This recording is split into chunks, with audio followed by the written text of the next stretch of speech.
NSIT, a place to imagine, invent and inspire. NSIT, Amhara, Bihta, 22 वर्षों का विश्वास, 10,000 से ज्यादा डॉक्टर्स, गोल नेशंस लीडिंग इंस्टीट्यूट। नमस्कार, आप देख रहे हैं सिटी पोस्ट लाइव और मैं हूं आशुतोष। लगभग चुनाव अपने समापन की ओर है। 2019 का जो आम चुनाव है वो अंतिम दौर में है। और क्या रहा बिहार के दृष्टिकोण से ये चुनाव, कैसा रहा, कौन आगे है कौन पीछे है, इस पर बात करने के लिए हमारे साथ खुद लोक जनशक्ति पार्टी के पार्लियामेंट्री बोर्ड के अध्यक्ष चिराग पासवान जी हैं। चिराग जी, बहुत स्वागत है आपका। Thank you. कैसा रहा चुनाव, पहले ये बताइए आपके लिए और आपके पार्टी के लिए। देखिए, हमारी तो पार्टी की जितनी भी सीटें हैं, छठे चरण तक 6 सीटों पर मतदान हो गया। और ईमानदारी से मैं बोल रहा हूँ, अभी मैं बोलूँगा तो लगेगा क्योंकि मेरी सीटें हैं, मैं अपने पक्ष की बात कर रहा हूँ, बट अब कुछ ही दिन रह गए हैं परिणाम आने को भी। पर 6 की 6 सीटें, लोक जनशक्ति पार्टी 6 की 6 सीटें हम लोग जीतने जा रहे हैं। और जहाँ तक कि एनडीए की बात है, हमारे गठबंधन की बात है, अब क्योंकि चुनाव 6 चरण का समाप्त हो चुका है और अभी 7वें चरण की भी जो 8 सीटें हैं उसमें से अधिकांश सीटों पर मैं जा चुका हूं चुनाव प्रचार के लिए। हम लोग 40 की 40 सीटें जीत रहे हैं। अब इसमें कहीं कोई संदेह नहीं है। मतलब बिहार में एनडीए क्लीन स्वीप करेगी, ऐसा आपका दावा? मुझे पूरा विश्वास है कि हम लोग क्लीन स्वीप करेंगे यहाँ से। पूरे देश भर में अगर बात करें तो किस तरीके से देखते हैं आप, क्या माहौल है? क्या फिर से मोदी सरकार की वापसी होगी, या जैसा खबर चल रहा है मीडिया में कि त्रिशंकु चुनाव हो सकता है, तो क्या लगता है? देखिए, बहुत आंकलन चल रहे हैं, बहुत लोग अपने हिसाब से चीज़ों को एनालाइज कर रहे हैं। कुछ लोग कह रहे हैं कि 2014 जैसी मोदी लहर नहीं है। कुछ लोग कह रहे हैं कि उत्तर प्रदेश में क्योंकि एक महागठबंधन बन गया तो वहाँ पे भारतीय जनता पार्टी को बहुत सी सीटों का नुकसान हो सकता है। पर अगर मैं अपना आंकलन बताऊँ, अपना अनुभव बताऊँ, क्योंकि मैंने बिहार के बाहर भी विभिन्न प्रदेशों में मैंने, मेरे पिताजी ने, हम लोगों ने प्रचार किया है। मुझे नहीं लगता कि कहीं पर किसी भी तरीके का कोई भी संकट अभी जो एनडीए है उसको सरकार बनाने में आएगा। मुझे लगता है हम लोग पिछली बार से ज़्यादा मजबूती से इस बार सरकार बनाने जा रहे हैं। मेरे हिसाब से, मेरा जो एनालिसिस कहता है, हम लोग 350 का आंकड़ा एनडीए अभी का जो है वो मिलकर हम लोग पार करेंगे। चलिए, आपका दावा है कि सरकार बन रही है एनडीए की, तो चिराग पासवान की एनडीए गवर्नमेंट में क्या भूमिका होगी? क्या चिराग पासवान मंत्री बनेंगे?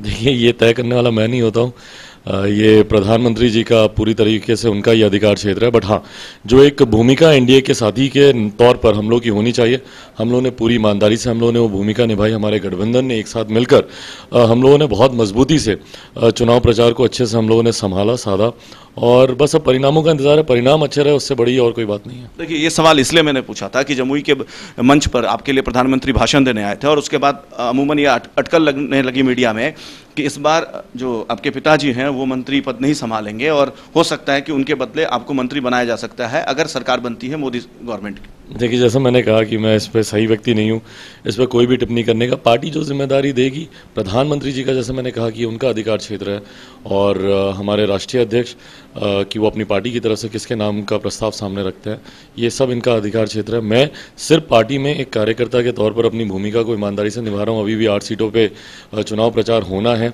बस उन्हीं प्रचार में लगा हुआ हूँ। इस बिहार में की अगर बात करें तो ये जो चुनाव हुआ है इसमें कई सारे महागठबंधन के तरफ से कई सारे आरोप लगाए गए आपके तरफ से, और विशेष तौर पे आपके परिवार को टारगेट किया गया। खासकर हाजीपुर सीट की बात करें तो हाजीपुर सीट पर चुनौती बढ़ाई गई। जो रामा सिंह थे वो आपके खिलाफ, आपके पार्टी के खिलाफ प्रचार करने लगे। तो क्या लगता है कि हाजीपुर सीट आसानी से निकल जाएगी या चुनौती है? देखिए, बिल्कुल 100% उसमें कहीं सीट जीतने को लेकर कहीं पे भी, जैसा मैंने कहा कि हमारी 6 की 6 लोकसभा सीट पे कहीं पे भी जीतने को लेकर संदेह नहीं है। बस हाँ, अब वो जीत का मार्जिन कितना ज़्यादा होता है, डेफिनेटली कुछ लोगों ने अपनी भूमिका एक निभाने की कोशिश की कि किसी तरीके से हमारी पार्टी को, हमारे गठबंधन को, हमारे प्रत्याशियों को नुकसान पहुंचे, पर उसमें वो कामयाब बिल्कुल भी नहीं रहे। जितनी भी जानकारी हम लोग को भी अपने भी सोर्सेज, अपने सर्वे के द्वारा हम लोग को मिली है, कहीं पर भी वो लोग डेंट मारने में कामयाब नहीं रहे। और पूरी उम्मीद है कि हर सीट पर हम लोग की जीत पिछली बार से बड़ी होगी।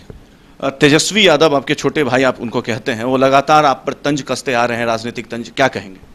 कुछ नहीं, मेरा छोटा भाई है, छोटों को हक होता है कुछ भी बोलने। मेरी भूमिका बड़े भाई के नाते उनको सही मार्गदर्शन देने की है। जब जब वो भटके हैं, जब जब उनकी ज़ुबान फिसली है, जब जब उन्होंने गलत जानकारी जनता के बीच में रखी है, तब तब मैंने उनको सुझाव दिया है, उनको सही जानकारी देने की कोशिश की, एक बड़े भाई के नाते। छोटे भाइयों का हक है, अगर वो बड़े भाई का अपमान भी करें तो भी सराखों पर, अगर सम्मान करें तो भी उतना ही प्यार। पिछले 1-2 दिनों में देखा गया है कि बंगाल में जिस तरीके से पॉलिटिकल वायलेंस हुआ है, क्या देखते हैं आप इसको? क्या लोकतंत्र के लिए किस दृष्टिकोण से क्या है? सही मायनों में लोकतंत्र की हत्या तो ये है जो महागठबंधन के लोग निरंतर चुनाव प्रचार में इस बात को बार बार कह रहे हैं कि लोकतंत्र की हत्या हो रही है या अगर मोदी सरकार आएगी तो लोकतंत्र की हत्या हो जाएगी। अगर बंगाल में जो चल रहा है अगर ये लोकतंत्र की हत्या नहीं है तो फिर मुझे नहीं पता कि लोकतंत्र की हत्या की परिभाषा और क्या हो सकती है। जिस तरीके से ममता बनर्जी वहाँ पे भारतीय जनता पार्टी के राष्ट्रीय नेताओं के कार्यक्रम, उनकी रैली को रद्द करवा देती, उनके प्रोग्राम नहीं होने देती, जिस तरीके से भारतीय जनता पार्टी के राष्ट्रीय अध्यक्ष आदरणीय अमित शाह जी के रोड शो में जिस तरीके से हम लोगों ने हिंसा देखी, या एक प्रियंका शर्मा सिर्फ एक मीम उनका डाल देती हैं फेसबुक पर, उस पर उनको इतनी ज़्यादा आपत्ति हो जाती है। एक तरफ यही लोग हैं ना महागठबंधन के लोग जो कि अभिव्यक्ति की आज़ादी को लेकर दिन रात नारे करते रहते हैं, यही लोग हैं जो कि लोकतंत्र की हत्या हो जाएगी उसकी बात करते रहते हैं। वहीं पर लोकतंत्र में आप अपनी बातों को जनता के बीच में जाके रख नहीं सकते, आपकी रैली रद्द करवा देते हैं। वही अभिव्यक्ति की आज़ादी में आप एक मीम तक वहाँ की मुख्यमंत्री का नहीं बना के अपने फेसबुक पर पोस्ट कर सकते हैं, जबकि हमारे प्रधानमंत्री जी, हमारे भारतीय जनता पार्टी के तमाम वरिष्ठ नेता, हमारे गठबंधन के तमाम वरिष्ठ नेताओं के अनगिनत इस तरीके के मीम आप सोशल मीडिया पे आप देखेंगे। तो ये लोकतंत्र की हत्या नहीं है तो और क्या। मुझे लगता है महागठबंधन के लोगों को इस बात का जवाब देना चाहिए और जनता तो खैर मुझे लगता है 23 तारीख को इस बात का जवाब देगी ही देगी। जिस तरीके से पूरा घटनाचक्र बंगाल के चुनाव में, और ये सिर्फ बंगाल में ही क्यों हो रहा है, ये भी अपने में एक सोचने वाला विषय है। विभिन्न और राज्य हैं जहाँ पर हर चरण में चुनाव हुए हैं, बट कोई ऐसा चरण बंगाल में नहीं गया जब हिंसा ना हुई हो। लोकसभा चुनाव के महज 10-11 महीनों के बाद विधानसभा चुनाव होने हैं, तो अगर लोकसभा चुनाव में एनडीए को कामयाबी बाय द वे नहीं मिलती या मिल भी जाती है तो उसका क्या असर होगा विधानसभा चुनाव? देखिए, मैं निरंतर इस बात को मैं कहता भी हूँ और मैं मानता भी हूँ, लोकसभा के चुनाव अलग परिप्रेक्ष्य में होते हैं, विधानसभा के चुनाव अलग परिप्रेक्ष्य में होते हैं। जब आप लोकसभा के चुनाव आप प्रधानमंत्री चुनने के लिए आप उन चुनाव में आप अपनी भूमिका निभाते हैं, वहाँ पर राष्ट्रीय मुद्दे ज़्यादा हावी होते हैं, प्रधानमंत्री से जुड़ी हुई बातें ज़्यादा हावी होती हैं। विधानसभा के चुनाव में स्थानीय मुद्दे ज़्यादा महत्व रखते हैं। आपके चीफ मिनिस्टर कौन होंगे, आपके मुख्यमंत्री कौन होंगे, ये सारी बातें, उस वक्त आपका स्थानीय चेहरा कौन होगा, ये सारी बातें ज़्यादा महत्व रखती हैं। बट बहरहाल एनडीए 2019 के लोकसभा के चुनाव में भी उतना मजबूत था और इससे ज़्यादा मजबूती से, क्योंकि इस बार पुनः हम लोग की और प्रचंड बहुमत के साथ सरकार बनेगी, डेफिनेटली उसका एक पॉजिटिव, एक सकारात्मक प्रभाव विधानसभा में भी होगा। और 2020 के जो विधानसभा के चुनाव होंगे उसमें भी एनडीए की भारी जीत होगी और पुनः हमारे आज के मुख्यमंत्री नीतीश कुमार जी पुनः बिहार के मुख्यमंत्री बनेंगे। एक आखिरी सवाल है, 2 सवाल है, उसी में ऐड कर देता हूं मैं कि तेजस्वी यादव का दावा है कि इस चुनाव परिणाम के बाद जो एनडीए है वो बिखर जाएगी, और दूसरा, एनडीए को कितना सीट आएगा इस चुनाव में? देखिए, मुझे लगता है मेरे छोटे भाई थोड़े से अंग्रेज़ों की राह पर चल पड़े हैं। डिवाइड एंड रूल की पॉलिसी मैं पिछले कुछ एक दिनों से सुन रहा हूँ, उनकी ज़ुबान से डिवाइड एंड रूल की पॉलिसी आ रही है। बट बहरहाल ये कांग्रेस की भी नीति रही है, कांग्रेस ने भी हमेशा बांटो और शासन करने की राजनीति की है। तो मुझे लगता है उन्हीं की तर्ज पर चलते हुए ये भी इस तरीके के शगुफे छोड़ रहे हैं ताकि हम लोगों के गठबंधन के बीच में कोई मिसअंडरस्टैंडिंग हो। बट बहरहाल कामयाब वो इसमें हो नहीं पाएंगे। आज जितना मजबूत एनडीए है 23 तारीख, और मैं बार बार मैं इस बात को बोल रहा हूँ, महज कुछ दिन बचे, हफ्ते भर से भी कम का समय रह गया। 23 तारीख को जब परिणाम आएंगे, प्रदेश को प्रमाण की जरूरत नहीं है, आप देखेंगे एनडीए जितनी मजबूती से आज है उससे ज़्यादा मजबूती से ना सिर्फ हम लोग केंद्र में सरकार चलाएंगे बल्कि उससे ज़्यादा मजबूती से हम लोग विधानसभा के चुनाव में उतरेंगे और ज़्यादा मजबूती से सरकार बनाएंगे। सीटें कितनी आ रही है एनडीए की? एनडीए जैसे मैंने कहा 350 प्लस, जो मेरा आकलन कहता है 350 प्लस हम लोग जाएंगे। हमसे बात करने के लिए बहुत शुक्रिया।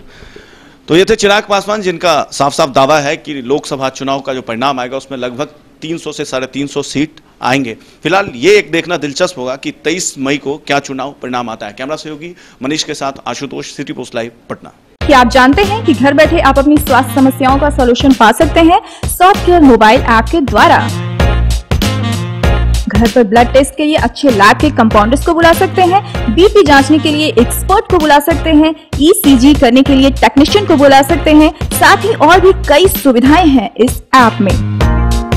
आज ही डाउनलोड करें Softcare mobile app Google Play Store से या वेबसाइट www.softcare.in। अधिक जानकारी के लिए आप संपर्क कर सकते हैं। हमारे फोन नंबर्स हैं 9472981111, 9472982222। Softcare app, solution at your finger tips.